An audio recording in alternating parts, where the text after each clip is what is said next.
Olá, você chega mais. Eu sou a jornalista Marta Gonzalez e em cada episódio entrevisto um brasileiro que nos fala das dores e delícias de morar no exterior.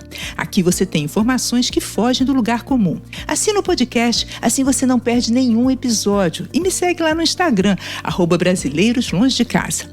Este mês de dezembro, como meu presente de Natal para você, estou fazendo uma série especial sobre Portugal. Hoje nós vamos para uma das cidades mais queridinhas dos brasileiros. Qual é, hein? Sabe? Bora viajar! Então aumenta o som que hoje nós vamos para o Porto. Vem comigo viajar na história de nosso entrevistado.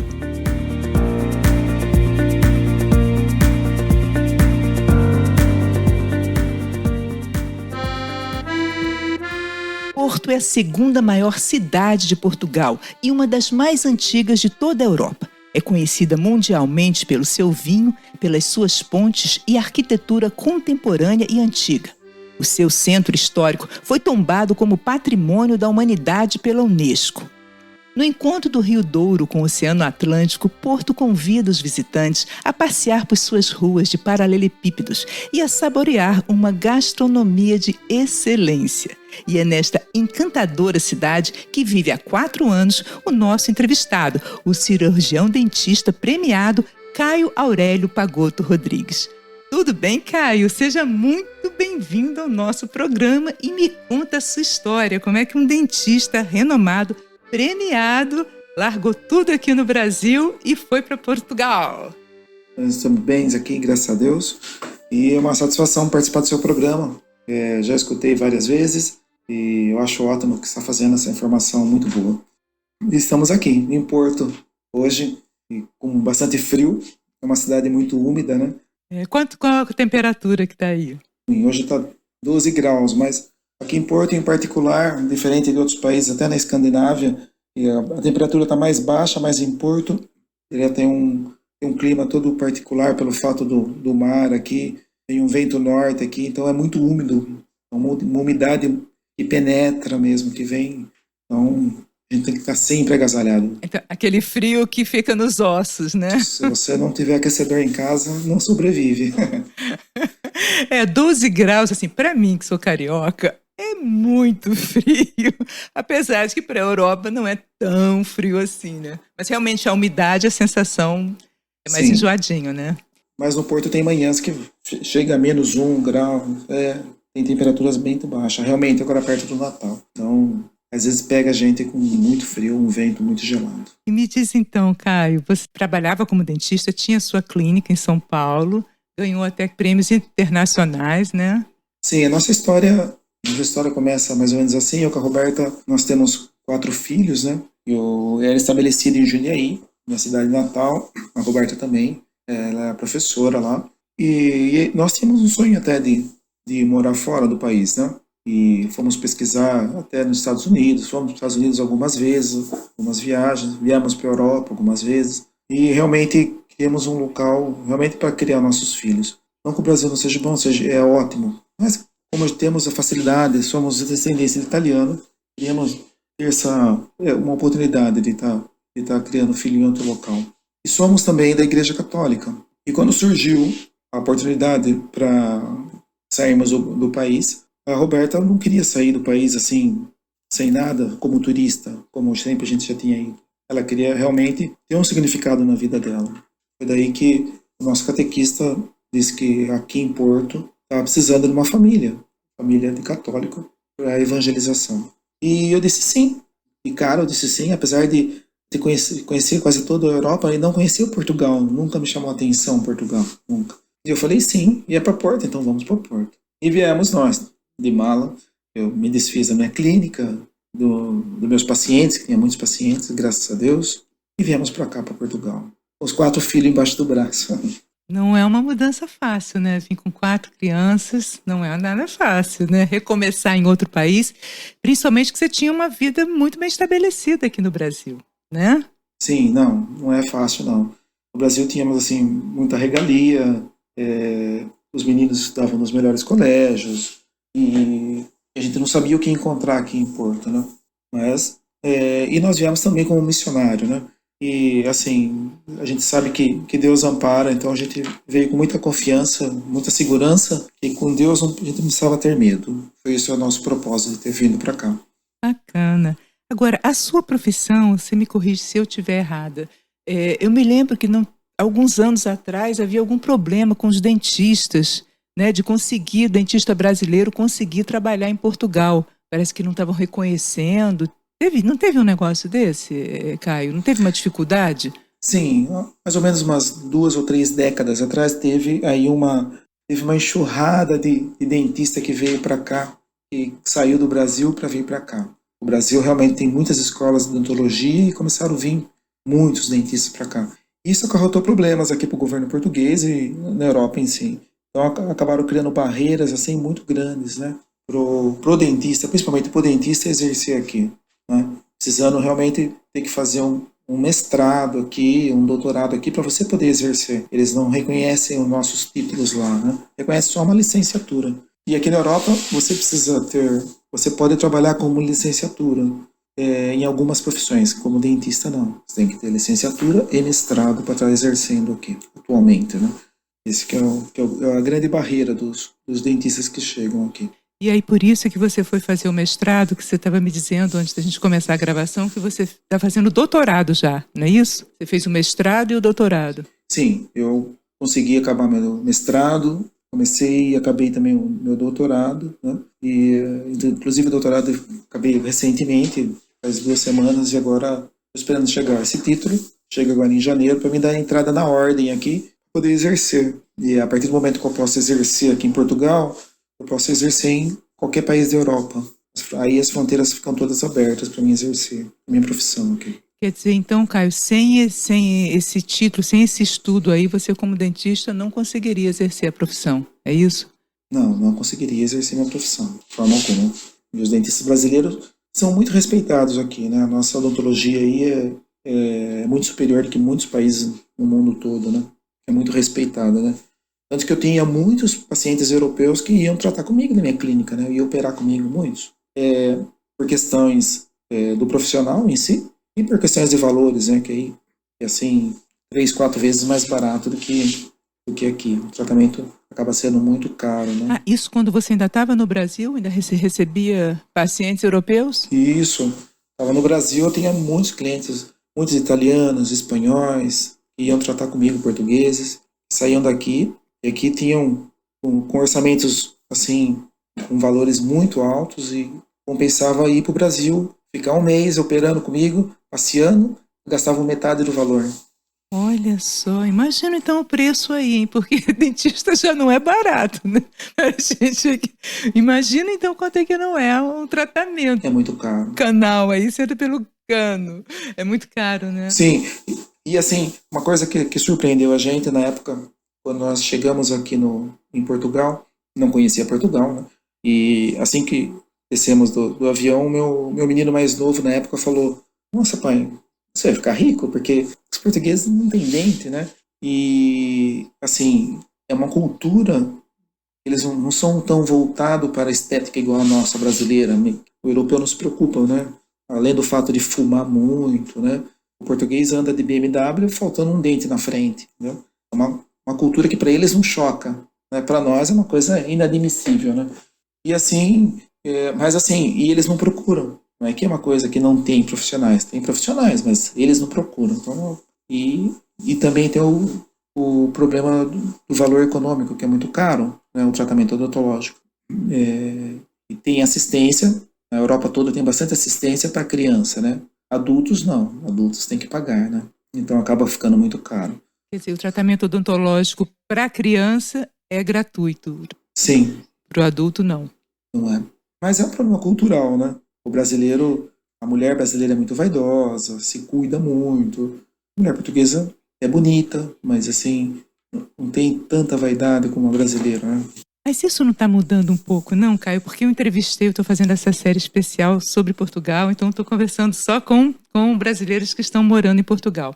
E eu entrevistei essa semana um brasileiro que está morando no Algarve, e ele é um médico de medicina estética. É uma especialização que a gente não tem no Brasil. Até os dermatologistas fazem um pouco esse meio de campo, mas assim, é um mestrado mesmo em medicina estética, e ele estava dizendo que agora, como a mulher brasileira não há, é campeã em procedimentos estéticos. Realmente acho que nós somos muito vaidosos, em regra, né? Mas ele tem sentido que a portuguesa, ela agora ela está ficando mais vaidosa, tem procurado mais botox, esse tipo de tratamentos. Eu acredito que também deve refletir no dente, porque o dente vai além da vaidade, né? É uma questão de saúde mesmo, né? Com certeza. O dente vai além da vaidade, é uma questão de saúde, né? E a estética também faz parte da saúde, né? A pessoa, se ela não se está bem com ela mesma, ela não se sente bem, né? Perfeito. Mas, culturalmente, eles não sentem essa necessidade, né? Principalmente os mais velhos, né? Uhum. É claro que vem vindo uma geração aí. Uma coisa que chocou muito a gente, Marta, a gente, lá no Brasil, nós não sabemos nada de Portugal. Nada, né? Eu, pelo menos na minha ignorância, em Jundiaí, sabia de Portugal o quê? Vinho do Porto, que era aquele vinho doce, bacalhau, o português da padaria. Aquela coisa bem estereotipada.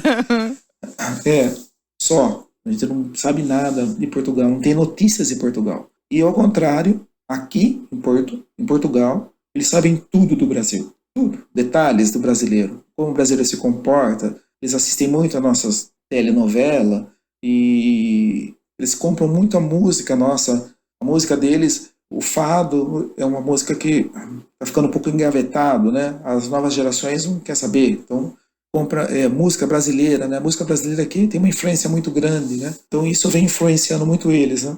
E os meninos na escola, eu sei que os meninos meus estão na escola, as meninas só cantam música brasileira, né? Então, isso a gente ficou... E sabem tudo do Brasil, né? A gente falou, pô, mas a gente nem sabe nada de Portugal sabe tudo do Brasil, né? As notícias aqui na televisão falam muito do nosso presidente, fala muito coisa que a gente nunca ficou sabendo, né? Do presidente daqui. Sabe muito pouco sobre Portugal, realmente. Não recebe as notícias assim nessa mesma... Não recebe, da mesmo montante que chega lá.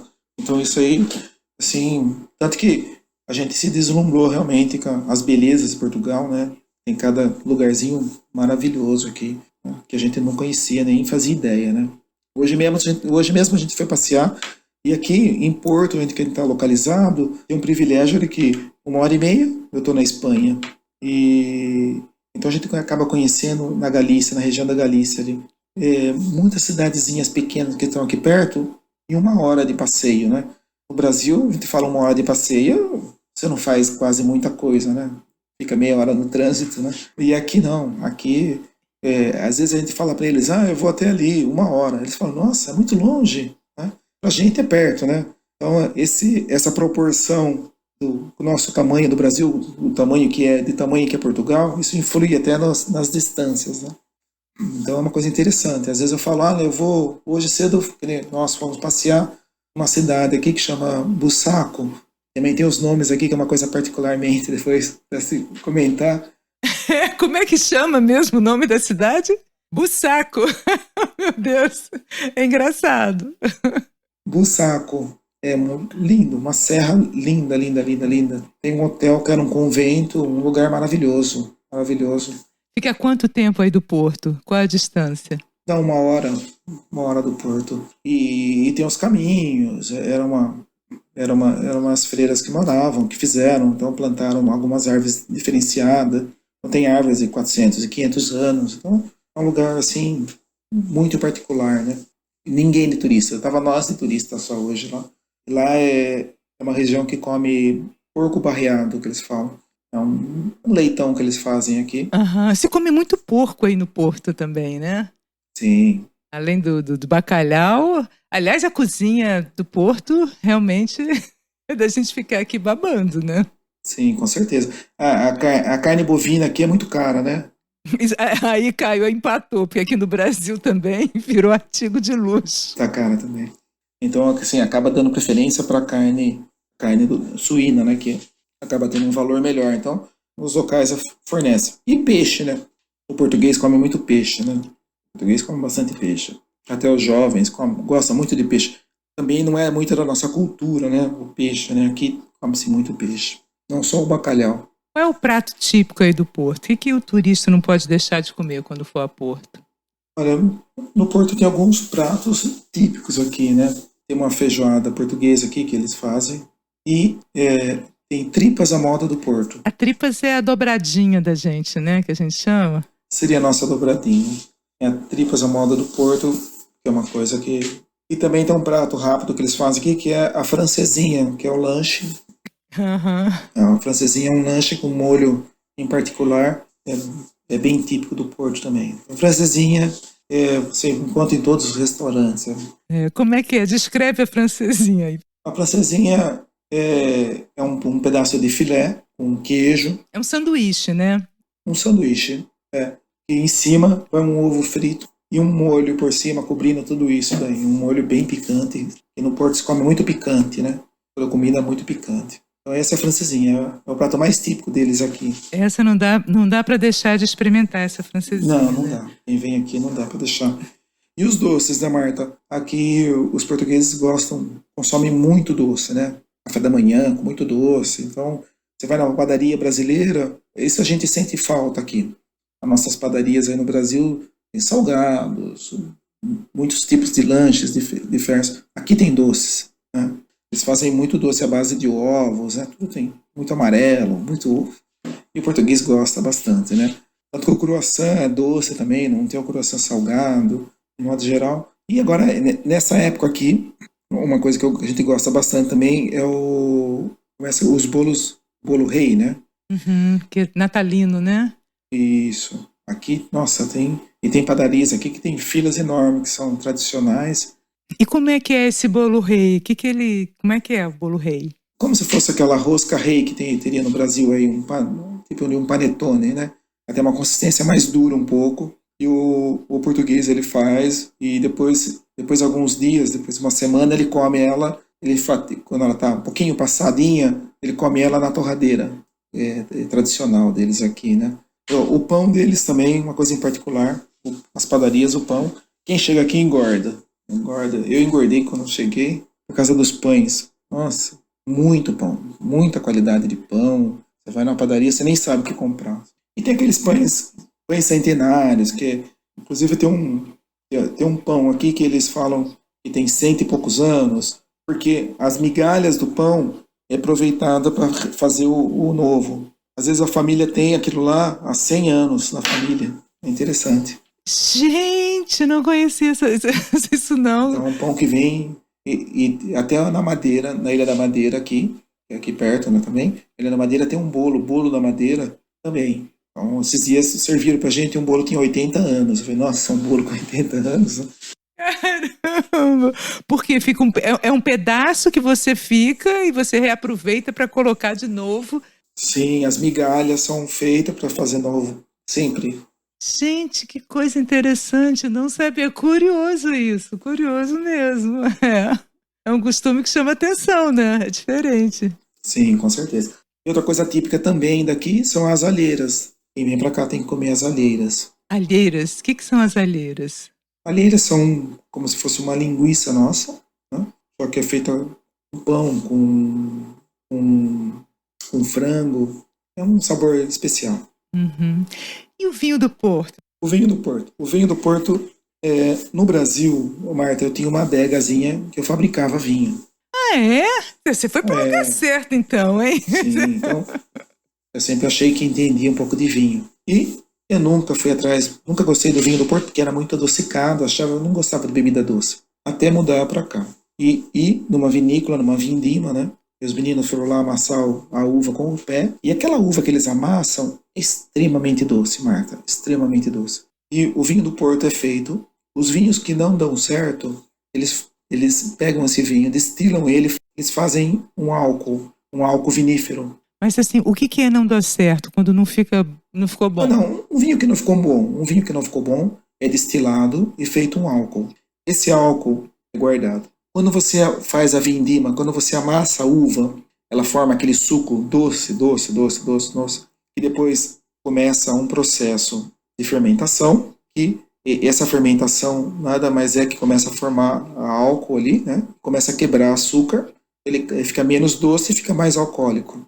Isso daí tem um momento histórico que para transportar, ou como eles contavam que como estragava o vinho, eles fizeram isso. Então o que, que eles fizeram? O que, que eles fazem? Eles ficam de madrugada esperando, medindo o teor de açúcar desse vinho. Quando chega no máximo do teor de açúcar, quando ele começa a decair, eles acrescentam esse álcool vinífero para o processo. É por isso que o vinho fica sempre doce.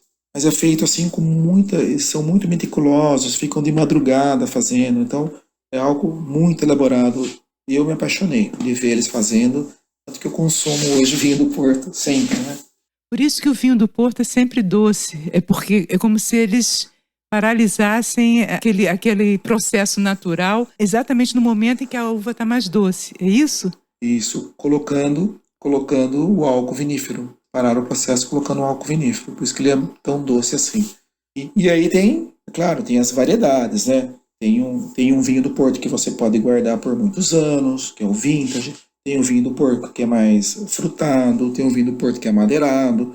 Você acaba percebendo. Tem o vinho do Porto branco. Também não sabia que existia, que eu conheci. Inclusive esse vinho do Porto vintage, tem uns aqui de 80, 100 anos que você pode comprar nas adegas aqui. Vale a pena conhecer também as adegas, as cavas de vinho, né? Aqui no Porto tem 30 cavas de vinho, todas do lado de Gaia, que é o Rio Douro cruza o Porto aqui. De um lado é Porto, do outro lado é Vila Nova de Gaia. As cavas de vinho estão em Vila Nova de Gaia por causa do sol, da posição do sol. Então toda a uva é plantada lá em cima em Peso da Régua, uma região de Peso da Régua.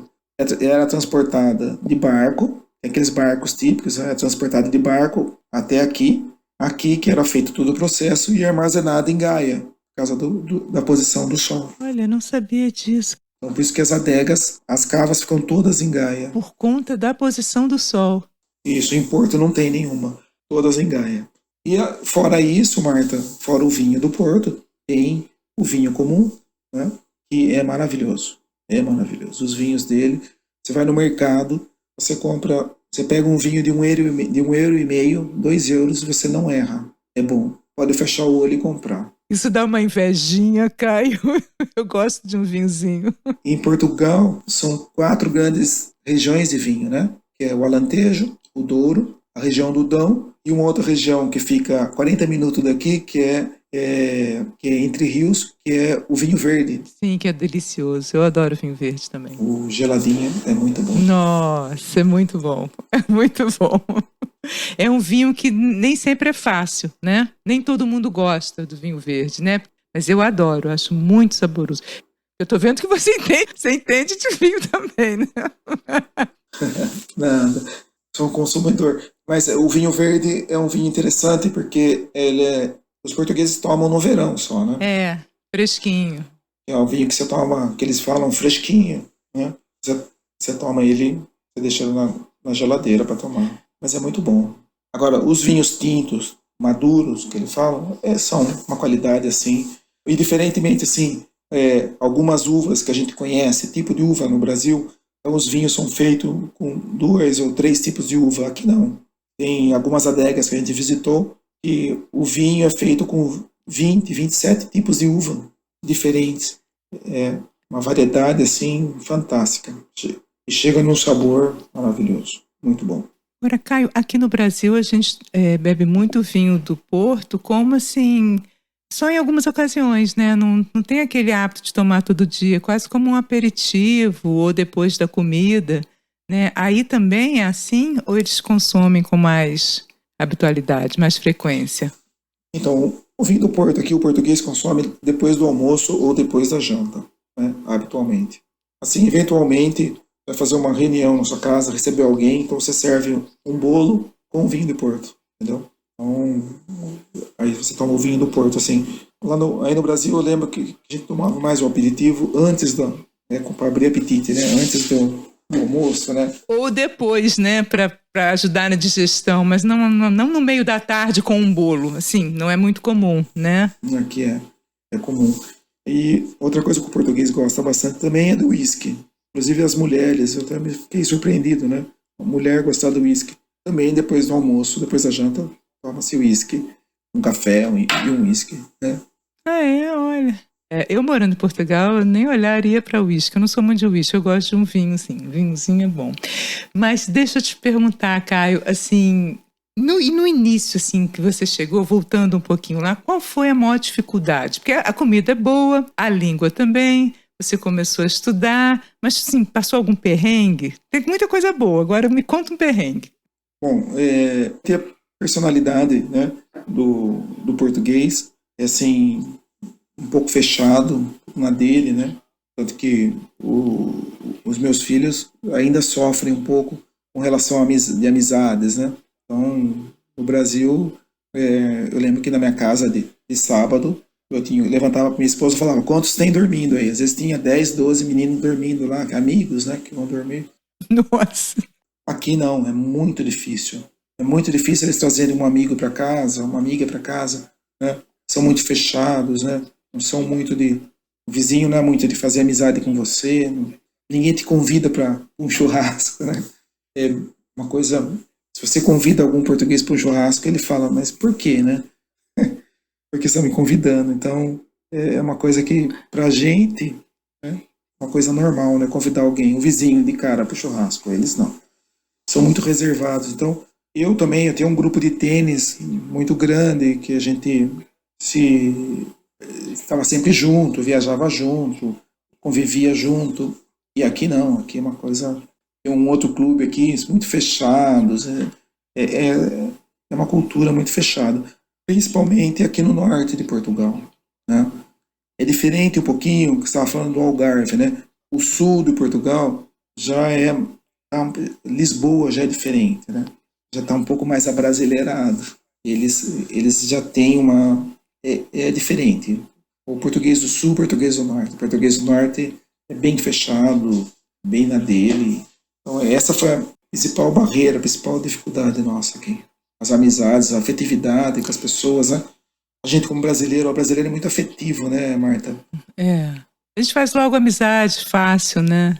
Sim, eles não são. Eles não são nada afetivos. Então isso judiou bastante da gente. Deve ter sido difícil nisso. Mas agora você já se sente inserido aí 4 anos, é um tempo que já deu para se sentir inserido aí na cultura? Sim, sim, sim. Já temos bastante. A gente já é conhecido, já saiu na rua, já mexem comigo. Então, nada como na terra natal nossa, né? Que você anda na rua, todo mundo levanta a mão para você, né? Mas, assim, agora já a gente não é mais tão desconhecido aqui. Acho que essa é a principal dificuldade de quem chega. Tratado como imigrante, assim. É tratado como imigrante, com todas as dificuldades. Então, sabe, estamos sempre com um pé atrás com a gente, não sabe que tipo de brasileiro é, né? Tem muitos brasileiros que vêm para cá, né? Então, alguns tipos, alguns que vêm só sem permissão para ficar, ficam aí ilegalmente, acabam aprontando, né? Acabam se envolvendo em confusão, em roubos, né? E então eles ficam se sentem um pouco assim inseguros, né? Quando tem um imigrante assim que eles não conhecem, né? Até não conhecer. Toma um tempo, né? Que conselho que você gostaria de ter recebido quando saiu do Brasil? Talvez com isso, com relação à amizade, com relação a como eles são fechados, né? Porque assim, hoje em dia, como a gente tem com a internet, a gente acaba tendo acesso a muita coisa, né? Acaba conhecendo sem ir, né? As coisas, né? Programas igual o seu, assim, né? Que acabam ajudando muita gente culturalmente, né? A gente não chega num lugar totalmente desinformado, né, Marta? É verdade. Mas assim, não é fácil, né? Não é fácil. O custo de vida, o euro é muito caro hoje em dia. Quando eu vim para cá, um euro, a diferença era R$3. Hoje em dia, tá quase 7, né? Foi muito violento esse aumento, essa desvalorização do real foi realmente, não tem muito tempo isso que era R$3, eu lembro também. Não, é pouco tempo, imagina. Tem pouco tempo, exatamente. Você pega um ganho que você tenha no Brasil, tem que dividir por 7 para trazer para cá, então é um pouco complicado. E como é que você se diverte? Como é que é o seu dia a dia com seus filhos? Eles já estão todos estudando, né? Você também acabou agora o doutorado. Mas como é que vocês fazem? Porque Porto é uma cidade também com muitas praças, é uma cidade muito florida, muito agradável, né? O que vocês gostam de fazer para se divertir, para passear? Olha, eu jogava tênis no Brasil E aqui, como esporte, eu ando de bicicleta. Começou a andar de bicicleta e Porto é uma cidade muito boa para andar de bicicleta, né? Muita ciclovia. O europeu, em geral, respeita muito o ciclista, para o ciclista, então você consegue andar com muita segurança. Não é assaltado, né? Pode andar com uma bicicleta boa, com uma bicicleta cara, que ninguém vai te roubar. E tanto que a gente fez agora, em julho, nós fomos para Santiago daqui, saímos de Porto, fomos até Santiago de Compostela, de bicicleta. Deu 300 quilômetros, fizemos em 3 dias. Eu fiz, Caio, eu fiz esse caminho de Porto até Santiago de Compostela, mas eu fiz caminhando. Eu fiz o caminho de Santiago, porque o caminho de Santiago, né, o percurso, são vários os caminhos de Santiago, né? O mais famoso é o Hotel Francês, que se passa pelos Pirineus, são quase 800 quilômetros, é mais ou menos isso, 800 quilômetros. E tem o caminho português também, tem um que sai de Lisboa e tem um que sai do Porto. E eu fiz esse do Porto, foram quase 300 quilômetros, quase 300 quilômetros. E foi uma experiência maravilhosa, porque você vai passando pelas cidadezinhas portuguesas, Barcelos, enfim, toda a Galícia, né? Passei pela Galícia mesmo, meu pai é da Galícia, né? Galego, então assim, foi uma experiência sensacional. E tem muita gente que faz exatamente, faz de bicicleta, tem gente que faz até a cavalo. É uma super experiência. Eu tenho um carinho enorme pelo Porto, por toda essa região aí, porque tem um significado muito forte para mim, né? Mas é bacana chegar em Santiago aí. Você foi de bicicleta, né? Legal, é muito legal. É fantástico, é. É fantástico, é fantástico. E a gente anda muito de bicicleta aqui. E aqui, no verão, é muito agradável. Eu tenho muitas praias aqui perto de mim, né? Então, em 5 minutos estou na praia, no litoral, de bicicleta, a pé até, dá para ir. Ou eu moro bem no centro, né? Eu moro aqui encostado ao Palácio de Cristal, e é uma região bem central aqui, bem antiga. E então eu tenho aqui do meu lado direito aqui, eu chego na Foz, que é na praia, do outro lado eu estou no rio, né? Encostado no rio. Então é uma região privilegiada, né? E Marta, no verão nós frequentamos praias fluviais, porque no Rio Douro dá para nadar, porque a água é mais quente. E no mar aqui é insuportável. Você não consegue entrar na água. De tão fria. Gelada. Nossa, pode estar 40 graus fora, você não consegue colocar o pé na água. A gente é acostumado com água quente no Brasil, né? Ubatuba, litoral norte. Vem aqui, as praias são belas, mas ninguém entra na água. E as praias fluviais são mais quentinhas, né? As fluviais são quentinhas. O Douro, saindo aqui da região central, aqui, o Douro ele é bem limpo lá para cima, né? O Douro ele nasce em Salamanca, né? Então, todo esse percurso aí passa uma região bonita. Então dá para você aproveitar toda essa região para você nadar. Ai, que delícia. É uma dica para o turista? É uma dica. O que o turista não pode deixar de fazer aí no Porto, mesmo que tenha fila, aquele programa que, esse tem fila, tem tudo, mas eu tenho que ir. Qual é essa dica que você dá? Olha, a dica é visitar uma cave, né, de vinho, isso tem que acontecer. Com degustação, claro, senão não tem graça. Com degustação, tem que visitar para conhecer o vinho do Porto, que é maravilhoso. E uma dica fora fora desse turistão conhecido, uma coisa diferente. Então, uma coisa diferente é subir o Douro até as barragens. É uma região que tem pouco turista, é lindo, lindo de morrer. Você sobe o Douro, tem um caminho, vai até Peso da Régua lá em cima. É uma região linda, linda, linda. Ninguém pode deixar de... Quase pouco turista vai, né? Aqui tem uma livraria Lelo, aqui todo mundo fica pegando fila para aquela livraria. Eu, sinceramente, não gosto. Acho uma coisa muito sem graça aquela livraria. Eu não vejo nada engraçado ali. Às vezes eu passo de bicicleta, aquela fila, eu falo, o que vocês estão fazendo nessa fila? Tanta coisa boa pra você ver no Porto. Caio, eu acho tão linda. O chato que é feio sem graça é a fila, né? Ninguém merece. Mas o Porto é muito bonito, sabe? É muito bonito. Quem gosta de igrejas, as igrejas são lindas, os museus de igrejas são muito bonitos. Essa parte sacra é muito bonita, assim. Tem muita história, né? Muita história mesmo, né? A gente anda e respira história, realmente, em todos os caminhos, né? Todas as ruelas. Com certeza. Com certeza, tem muita história. Cara, apesar da gente falar a mesma língua, né, a língua portuguesa, a gente sabe que tem algumas palavras que são diferentes, né? O vocabulário, às vezes, prega uma peça na gente. Você passou algum sufoco ou mal-entendido por causa da língua? Olha, Marta, eu passei, sim, viu? Passei bastante aqui. Então conta. Opa! Mas assim, a maioria não posso nem falar, porque acaba sendo. Esse programa tem que ser para maiores de 18 anos. Ah, não, não. Agora você deixou todos os ouvintes curiosos. É uma coisa assim. Você sabe que assim, aqui o português, eles não falam bunda, né? Realmente eles já falam cu. Pra gente é uma coisa ofensiva, né, pro brasileiro. É uma coisa assim, né? Ou rabo. O rabo Rabo pra gente é menos ofensivo, né? é menos ofensivo. A Roberta tem uma amiga da Roberta aqui, uma senhora, né? E eu lembro que ela veio pegar a gente em casa. Eu sentei atrás, a Roberta foi na frente com ela e ela ficou de trazer umas revistas pra Roberta ver, não sei o quê. E eu acabei sentando em cima dessa revista sem perceber, né? Aí ela perguntou pra ela: você trouxe as revistas pra mim? Ela virou e falou: sim, tá embaixo do cu do seu marido. Eu não sabia o que fazer, a Roberta ficou roxa lá na frente, né? Falou: nossa, fizemos alguma coisa muito errada aqui. Embaixo do cu do seu marido. Eu falei: meu Deus do céu. Então, São coisas que acontecem em português, né? sim. Tem também, né? O bacalhau desfiado também, né? Chama punheta, não é isso? O bacalhauzinho desfiado, Chama. né? Injeção, é pica. Tem muitas palavras que realmente dá pra gente. Sim, que eles falam naturalmente. Sabe que a gente esses dias tava tendo agora abriu, tá tendo feira livre novamente, né? Aí tinha um carrinho aqui, tava vendendo porra recheada. Porra recheada, que é o nosso churros, né?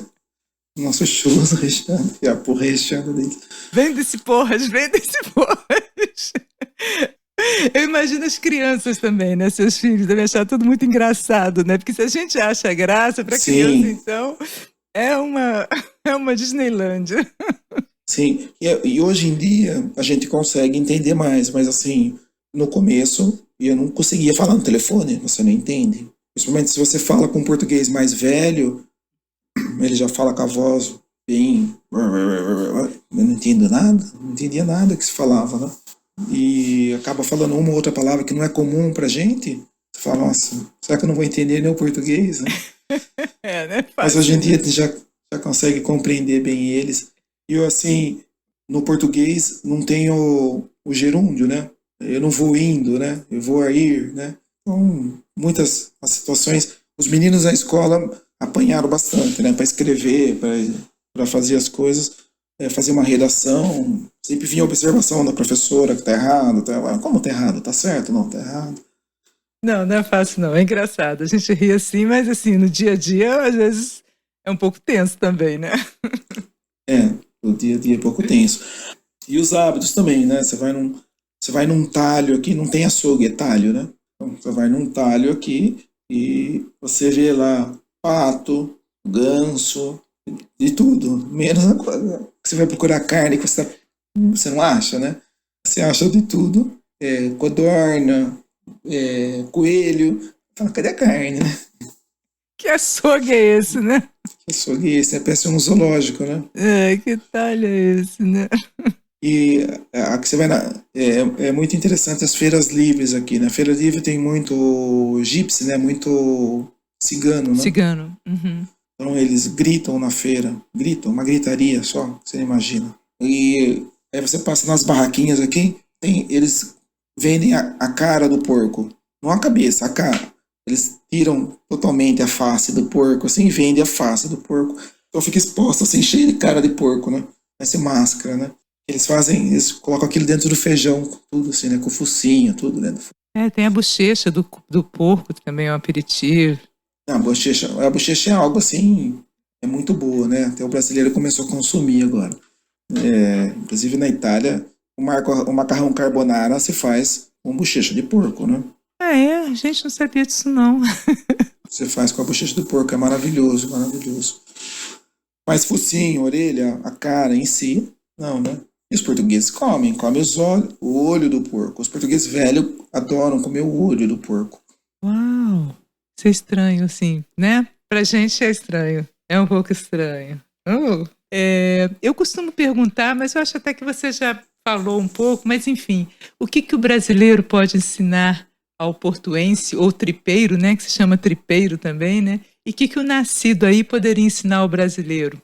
Faria, assim, essa comparação? O que a gente pode aprender, o que a gente pode ensinar? Português é assim, esse lado dele de não ter aquela afetividade, então ele não se mete com você de hipótese alguma, né? Você pode estar aonde você esteja, ninguém vem mexer com você, né? Isso reflete até nas coisas, né? As suas coisas ninguém mexe. Você deixa uma bolsa numa praça, ninguém mexe, né? Ninguém vem mexer. E isso aí a gente acha ótimo, né? E deixar a bicicleta na rua, sem um cadeado, né? Ninguém pega, né? Isso é algo que podia estar ensinando no brasileiro aí, né? Não mexer na coisa dos outros. Legal. Tem algum hábito do português que te irrita? Ou algum hábito que você fala, nossa, que legal, isso é uma coisa que eu vou levar para mim? Um elogio e uma crítica. Um elogio e uma crítica. Uma crítica é essa, o português ele é um pouco sisudo, um pouco bravo, né? Diferentemente do brasileiro, que é mais alegre, é um povo mais alegre, o povo brasileiro é muito mais alegre. A gente vê até dentro das igrejas aqui que a gente frequenta. Agora, o português é muito católico. Em cá, me parece que os portugueses eles frequentam mais as igrejas do que os brasileiros, não? Não, eu acho que não. Nosso povo é um pouco mais efervescente, a nossa fé é um pouco mais pulsante. É mais quente. As igrejas na Europa toda, em Portugal também, estão um pouco mortas, né? Infelizmente, né? Inclusive a nossa missão é essa, evangelizar um pouco, né? A igreja é uma igreja muito rica, portuguesa, rica em patrimônio, em bens, né? Mas assim, é muito pobre em termos de fiéis. Mas isso você observa é um problema da igreja católica ou das igrejas em geral? Você acha essa questão da religião, é uma questão da religião mesmo? Estou falando da igreja católica aqui, né? As outras religiões aqui em Portugal eu não conheço bem, não. Uhum. Tem bastante evangélico também, tem tudo, né? Mas assim, estou falando num contexto da igreja católica. Realmente agora com essa pandemia, né, Marta? A pandemia acabou afastando muita gente com medo da vida, né? E não sai de casa. É isso, Caio. A gente está chegando ao final do programa, então hora dos seus recadinhos, das suas considerações finais. Bom, Marta, eu agradeço muito por essa oportunidade de ter participado do seu programa. Programas como esse é o que nos fazem viajar com mais segurança, porque temos noção do que está acontecendo. É um programa que acaba sendo uma informação muito útil para quem viaja, para quem deseja migrar, né? Então, eu gostei muito de participar do seu programa. Espero ter ajudado em algo. Recomendação para quem vir para cá passear. Excelente, maravilhoso. Porto é muito bom. Dentro da Europa é barato. Comida boa, vinho excelente. Locais incríveis para conhecer. Muita história. Não tem violência. Pode-se passear à noite. Os meninos vão em volta da escola a pé. Então é muito bom. Para quem deseja migrar, local gostoso de morar. O clima é muito bom. Não é tão frio, não é tão calor. É perto do mar. Muita opção de passeio, dia a dia. Só que a vida é cara. A vida é muito cara aqui na Europa. Alimentação cara, transporte caro, saúde muito caro. E os empregos aqui em Portugal não pagam bem. Principalmente mão de obra não especializada, né? Diferente da América do Norte, que como um garçom você consegue se sustentar até aqui. Muitos vêm com alguns sonhos assim e acabam morando em locais aqui, dividindo um apartamento em 15, aquelas coisas de louco. Então, há de se ponderar muito antes de tomar a decisão de vir para cá. Tem que se ter um pé muito firme e não dá para tirar para o alto, não. Mas, assim, é uma boa escolha, pelo fato do que eu já falei, né? É um país tranquilo, não tem violência, e o dentro da Europa é o mais barato. Muito obrigado, Marta. Logo, até a próxima.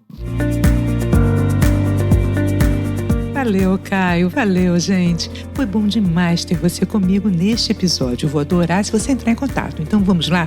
Com o nome Brasileiros Longe de Casa, você me encontra no Instagram, no Facebook e no site. Você pode ainda escrever para brasileiroslongedecasa@gmail.com.